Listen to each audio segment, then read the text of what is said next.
മക്കാബിയരുടെ രണ്ടാം പുസ്തകം 12-ാം അധ്യായം 20 മുതൽ 22 വരെ തിരുവചനങ്ങൾ. ബാരക്കുമോർ. മക്കാബി തൻ്റെ കൂടെയുള്ള സൈന്യത്തെ പല വിഭാഗങ്ങളിലായി വിഭജിച്ചു. ഓരോ വിഭാഗത്തിനും സേനാനായകന്മാരെ നിയമിച്ചു.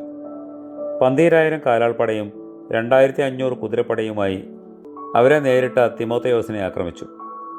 മക്കാബിയർ അവരുടെ സ്ത്രീകളെയും കുഞ്ഞുങ്ങളെയും വസ്തുവകകളും കർണ എന്ന ഗ്രാമത്തിലേക്ക് അയച്ചുവെന്ന് തിമോഥെയോസ് കേട്ടു. ആ ഗ്രാമം സുശക്തവും കെട്ടുറപ്പുള്ളതും എളുപ്പത്തിൽ പിടിച്ചടക്കി കൊള്ള ചെയ്യുവാൻ സാധ്യമല്ലാത്തതും, ഏതു വശത്തു നിന്നും അവിടേക്കുള്ള പ്രവേശന മാർഗങ്ങൾ ഇടുങ്ങിയതുമായിരുന്നു.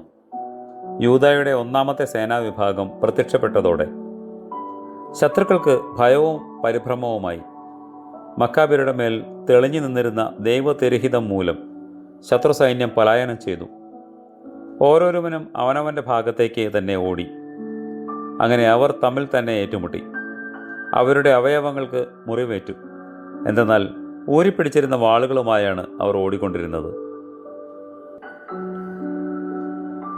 ഉണർന്നിരുന്ന് പ്രാർത്ഥിപ്പനെന്ന് ശിഷ്യന്മാരോട് കൽപ്പിച്ചവനായ കർത്താവേ, ഞങ്ങൾ ഉണർവോടുകൂടി നിന്നെ സ്തുതിപ്പാൻ കൃപ നൽകണമേ. ആമേൻ.